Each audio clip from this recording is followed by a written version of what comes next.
ಇದೇ ಸಂದರ್ಭದಲ್ಲಿ ಡಿ.ಸಿ.ಎಂ. ಡಿ.ಕೆ. ಶಿವಕುಮಾರ್ ಅವರು ಒಂದು ಪ್ರತಿಕ್ರಿಯೆ ಕೊಟ್ಟಿದ್ದಾರೆ. ಅವ್ರು ಏನು ಹೇಳಿದ್ದಾರೆ ಅಂತಂದರೆ, ಒಂದೇ ಬಾರಿಗೆ ಎಲ್ಲ ಸ್ಥಳೀಯ ಚುನಾವಣೆ ಬಗ್ಗೆ ಚಿಂತನೆ ಮಾಡ್ತಾ ಇದ್ದೀವಿ ಅಂತ ಡಿ.ಕೆ.ಶಿ ಅವರು ಹೇಳ್ತಾ ಇರೋದು. ಗ್ರಾಮ ಪಂಚಾಯತಿ ಎಲೆಕ್ಷನ್ಗೆ ಚಿಹ್ನೆ ವಿಚಾರದ ಬಗ್ಗೆ ಕೂಡ ಚರ್ಚೆ ಆಗಿದೆ. ಈ ಗ್ರೇಟರ್ ಬೆಂಗಳೂರು ಪ್ರಾಧಿಕಾರ ತಾಲೂಕು ಮತ್ತು ಜಿಲ್ಲಾ ಪಂಚಾಯತಿ ಸೇರಿದಂತೆ ಎಲ್ಲ ಸ್ಥಳೀಯ ಸಂಸ್ಥೆಗಳ ಚುನಾವಣೆಯನ್ನು ಏಕಕಾಲಕ್ಕೆ ನಡೆಸುವ ಚಿಂತನೆ ಮಾಡಲಾಗ್ತಾ ಇದೆ ಅಂತ ಉಪಮುಖ್ಯಮಂತ್ರಿ ಡಿ.ಕೆ. ಶಿವಕುಮಾರ್ ಅವರು ಹೇಳಿರುವಂಥದ್ದು. ಗ್ರಾಮ ಪಂಚಾಯತಿ ಚುನಾವಣೆಯನ್ನು ಪಕ್ಷದ ಚಿಹ್ನೆ ಮೇಲೆ ನಡೆಸಬೇಕು ಅಂತ ಅನೇಕರು ಸಲಹೆ ನೀಡಿದ್ದು, ಆ ಕುರಿತು ಚರ್ಚೆ ಮಾಡ್ತಾ ಇದ್ದೇವೆ, ಅದರ ಬಗ್ಗೆ ಇನ್ನೂ ತೀರ್ಮಾನಿಸಿಲ್ಲ ಅಂತ ಹೇಳ್ತಾ ಇದ್ದಾರೆ. ಅಂದರೆ ಪಕ್ಷದ ಚಿಹ್ನೆಗಳೇ ಇದೆಯಲ್ವಾ, ಕಾಂಗ್ರೆಸ್ದು, BJPಯದ್ದು, JDSದು, ಅವ್ರದ್ದೇನು ಹಸ್ತ, ಕಮಲ ಇದೆಲ್ಲ ಇದೆಯಲ್ಲ, ಸೊ ಹಿಂಗೇನೆ ನಾವು ಮಾಡಬೇಕು ಅನ್ನುವಂಥ ಪ್ಲ್ಯಾನ್ ಅಂದರೆ ತುಂಬ ಜನ ಹೇಳ್ತಾ ಇದ್ದಾರಂತೆ. ಸ್ಥಳೀಯ ಸಂಸ್ಥೆಗಳು ಅಂತಂದರೆ ಕೆಲವೊಮ್ಮೆ ಅವರವರಿಗೆ ಯಾವ್ಯಾವ ಚಿಹ್ನೆಗಳು ಬರುತ್ತೆ ಆ ಥರ ಎಲ್ಲ ಇರ್ತಿತ್ತು. ಬಟ್ ಈ ಬಾರಿ ಹಂಗೆ ಬೇಡ ಅಂತೇನೋ ಹೇಳ್ತಾ ಇದ್ದಾರಂತೆ. ಅದಕ್ಕೇ ಅದ್ರ ಬಗ್ಗೆ ಚಿಂತನೆ ನಡೀತಾ ಇದೆ ಅನ್ನೋದನ್ನು ಅವ್ರು ಹೇಳ್ತಾ ಇದ್ದಾರೆ. ಗ್ರೇಟರ್ ಬೆಂಗಳೂರು ಪ್ರಾಧಿಕಾರ ತಾಲೂಕು ಮತ್ತು ಜಿಲ್ಲಾ ಪಂಚಾಯತಿ ಸೇರಿ ಎಲ್ಲ ಸ್ಥಳೀಯ ಸಂಸ್ಥೆಗಳ ಚುನಾವಣೆಯನ್ನು ಏಕಕಾಲಕ್ಕೆ ನಡೆಸುವ ಚಿಂತನೆ ಇದೆ. ಸೋಮವಾರ ಸುದ್ದಿಗಾರರೊಂದಿಗೆ ಮಾತನಾಡಿದಂಥ ಡಿ.ಕೆ. ಶಿವಕುಮಾರ್ ಅವರು, ಗ್ರೇಟರ್ ಬೆಂಗಳೂರು ಪ್ರಾಧಿಕಾರದ ಚುನಾವಣೆ ಕುರಿತು ಸುಪ್ರೀಂ ಕೋರ್ಟ್ ಆದೇಶಿಸಿದೆ. ಅಲ್ಲದೆ ಸಂವಿಧಾನದ 73 ಮತ್ತು 74ನೇ ತಿದ್ದುಪಡಿಯಂತೆ ನಡೆದುಕೊಳ್ಳೋಕೆ ನಮ್ಮ ಸರ್ಕಾರ ಬದ್ಧವಾಗಿದೆ. ಯುವಕರಿಗೆ ಅಧಿಕಾರ ನೀಡಬೇಕು, ಹೊಸ ಪೀಳಿಗೆ ಅಧಿಕಾರಕ್ಕೆ ಬರಬೇಕು ಎಂಬುದು ನಮ್ಮ ಗುರಿ. ಅದಕ್ಕಾಗಿ ಗ್ರೇಟರ್ ಬೆಂಗಳೂರು ಪ್ರಾಧಿಕಾರದ 5 ನಗರ ಪಾಲಿಕೆ ಜೊತೆಗೆ ತಾಲೂಕು ಪಂಚಾಯತಿ, ಜಿಲ್ಲಾ ಪಂಚಾಯತಿ ಚುನಾವಣೆ ನಡೆಸೋದಕ್ಕೆ ಸರ್ಕಾರ ತೀರ್ಮಾನಿಸಿದೆ. ಅಲ್ಲದೆ ಎಲ್ಲಾ ಸ್ಥಳೀಯ ಚುನಾವಣೆಗಳನ್ನು ಒಂದೇ ಬಾರಿಗೆ ನಡೆಸೋಕೆ ಚಿಂತನೆ ಮಾಡಿದ್ದೇವೆ ಅಂತ ಹೇಳಿದ್ದಾರೆ. ಸೊ ಗ್ರೇಟರ್ ಬೆಂಗಳೂರು ಪ್ರಾಧಿಕಾರದ ಅಡಿಯಲ್ಲಿ 5 ನಗರ ಪಾಲಿಕೆಗಳಿಗೆ ಒಟ್ಟು 369 ವಾರ್ಡ್ಗಳನ್ನು ರಚಿಸಲಾಗಿದೆ. ಬೆಂಗಳೂರಿನ ಹೊರವಲಯವನ್ನು ನಗರ ಪಾಲಿಕೆಗಳ ವ್ಯಾಪ್ತಿಗೆ ಸೇರಿಕೊಳ್ಳುವ ಕುರಿತು ಚರ್ಚೆ ಮಾಡಲಾಗ್ತಾ ಇದೆ.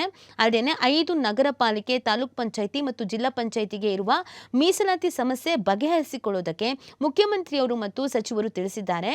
ಅದರ ಜೊತೆಗೆ ಗ್ರಾಮ ಪಂಚಾಯಿತಿ ಚುನಾವಣೆಗಳನ್ನು ಪಕ್ಷದ ಚಿಹ್ನೆ ಮೇಲೆ ನಡೆಸಬೇಕು ಅಂತ ಅನೇಕರು ಸಲಹೆ ನೀಡಿದ್ದಾರೆ. ಆ ಕುರಿತು ಚರ್ಚೆ ಮಾಡ್ತಾ ಇದ್ದೇವೆ, ಅದರ ಬಗ್ಗೆ ಇನ್ನು ತೀರ್ಮಾನಿಸಿಲ್ಲ ಅಂತ ಡಿ.ಕೆ. ಶಿವಕುಮಾರ್ ಅವರು ಹೇಳಿದ್ದಾರೆ. ಮತ್ತೆ ಮತಪತ್ರ ಮೂಲಕ ಸ್ಥಳೀಯ ಸಂಸ್ಥೆಗಳ ಚುನಾವಣೆ ಅಂತ ಅವರು ಹೇಳಿರೋದು.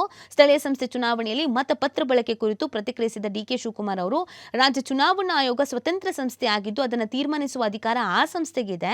ಬಿಜೆಪಿ ಸರ್ಕಾರ ಇದ್ದಾಗ 2020ರಲ್ಲಿ ತಂದ ಕಾನೂನಿನಲ್ಲಿ ಮತಪತ್ರ ಬಳಸೋಕೆ ಅವಕಾಶ ನೀಡಲಾಗಿದೆ, ಅದನ್ನು ನಾವು ಮುಂದುವರಿಸ್ತಾ ಇದ್ದೇವೆ. ಮತಪತ್ರ ಬಳಸೋದ್ರಲ್ಲಿ ಯಾವುದೇ ರೀತಿಯಾದಂಥ ತಪ್ಪಿಲ್ಲ. ಯಾವ ರೂಪದಲ್ಲಿ ಚುನಾವಣೆ ನಡೆಸಲಾಗುವುದು ಎಂಬುದಕ್ಕಿಂತ ಮತದಾನ ಪ್ರಮಾಣ ಹೆಚ್ಚಾಗೋದು ಮುಖ್ಯ ಅಂತ ಹೇಳಿದ್ದಾರೆ. ಇದೀಗ ರಾಜ್ಯ ಚುನಾವಣಾ ಆಯೋಗ ಜಿಬಿಯ ನಗರ ಪಾಲಿಕೆ ಮತದಾರರ ಕರಡು ಪಟ್ಟಿ ಬಿಡುಗಡೆ ಮಾಡಲಾಗಿದೆ. ಇನ್ನು ಚುನಾವಣೆಗೆ ಸಂಬಂಧಿಸಿ ನಾವು ಈಗಾಗಲೇ BLAಗಳ ನೇಮಕಕ್ಕೆ ಸಿದ್ಧತೆ ಮಾಡಿಕೊಂಡಿದ್ದೇವೆ. ಮತದಾರರ ಪಟ್ಟಿಯಲ್ಲಿ ಮತದಾರರ ಹೆಸರು ಬಿಟ್ಟು ಹೋಗಿದ್ರೆ ಅವರಿಗೆ ಮತ್ತೆ ಅವಕಾಶವನ್ನು ಕಲ್ಪಿಸಬೇಕು, ಅವರ ಹಕ್ಕು ಅವರಿಗೆ ಸಿಗಬೇಕು ಎಂಬುದು ನಮ್ಮ ಉದ್ದೇಶ.